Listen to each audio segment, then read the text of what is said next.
একবার নবী পাক সাল্লাল্লাহু আলাইহি ওয়াসাল্লামের কদমে একটি কবুতর এসে বসল। এমন সময় একটি বাজপাখিও অন্য পাশে এসে বসল। কবুতরটি আপনাকে বলল, হে আল্লাহর রাসূল, এই বাজপাখিটি আমাকে খেতে চায়। আমার ছোট ছোট বাচ্চা রয়েছে, আপনি দয়া করে আমাকে এর হাত থেকে বাঁচান। আপনি বাজপাখিটির দিকে তাকালেন এবং বললেন, এই কবুতরটিকে ছেড়ে দাও। তখন বাজপাখিটি বলল, হে আল্লাহর রাসূল, আমি যদি একে ছেড়ে দিই তবে আমার বাচ্চারা না খেয়ে মারা যাবে। এর উত্তরে আপনি বললেন, যদি এমনটাই হয় তবে আমার পা থেকে গোশত কেটে নিয়ে তোমার বাচ্চাদের খাইয়ে দাও, কিন্তু একে ছেড়ে দাও। এই কথা শোনার সাথে সাথে তারা দুজনেই বলল, হে আল্লাহর রাসূল, আমরা আপনার ওপর উৎসর্গিত হই। এরপর তারা দুজনেই তাদের আসল রূপে ফিরে এল এবং বলল, হে আল্লাহর রাসূল, আমরা ফেরেশতা। আমাদের আল্লাহ রাব্বুল ইজ্জত পাঠিয়েছেন এবং বলেছেন যে, যাও দেখো আমার প্রিয় মাহবুব কত সুন্দর সুন্দর বিচার করেন।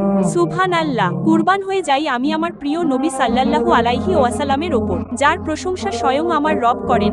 সেই নূরের নামই মুহাম্মদ মুস্তাফা সাল্লাল্লাহু আলাইহি ওয়াসাল্লাম। ভিডিওটি ভালো লাগলে দয়া করে একবার অবশ্যই শেয়ার করবেন।